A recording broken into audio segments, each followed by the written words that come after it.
Panibagong araw, bagong recipe na naman guys ang maisishare ko sa inyo. At hindi ko na-expect guys na yung recipe na ito ay talagang sobrang sarap. So kung gusto nyo tong recipe na ito guys, samahan nyo ako sa video ito at ituturo ko sa inyo kung paano ko ito niluto. Bali may hita tayo ng manok dito guys. Ang gagawin natin, maglalagay lang ako dito ng asin guys, tapos lamasin ko para malagyan yung ating mga hita ng manok. Tapos sa kawali guys, maglalagay ako ng mantika. Bali ang gagawin natin guys, ipiprito natin yung ating manok. Kahit mag light brown lang yung ating pagkaprito dito guys. Hindi natin kailangan na yung malutong.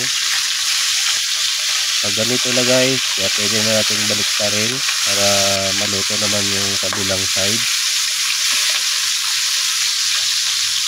Ayan. Tapos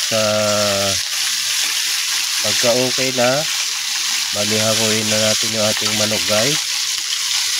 Kahit ganyan lang yung pagkaprito niya guys, okay na yan. And then set aside lang natin. Bali magbawas lang ako ng mantika guys. Tapos yung mantika na pinagprepare natin, ito yung gagamitin nating mantika sa ating paggigisa. Bali magigisa tayo dito ng bawang saka luya. Tapos susunod natin yung ating sibuyas.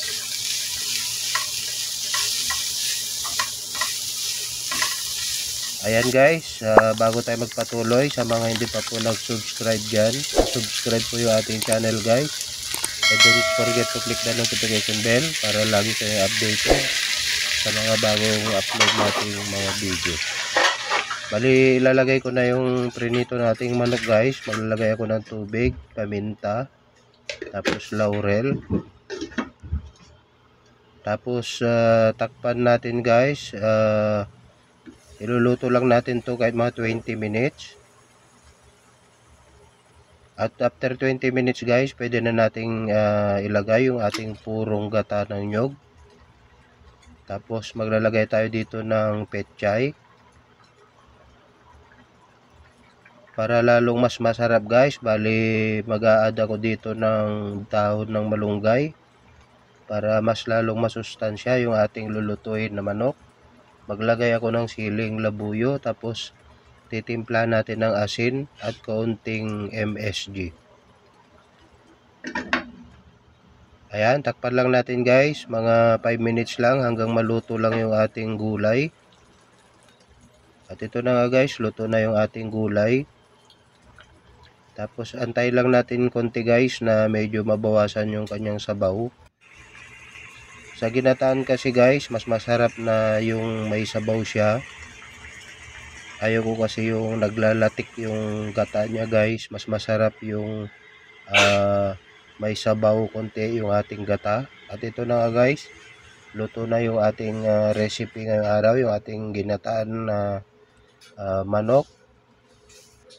So magpi-plating na tayo guys. Subukan nyo ito guys, talagang hindi kayo magsisisi. Talagang natikman ko na at talagang masarap talaga.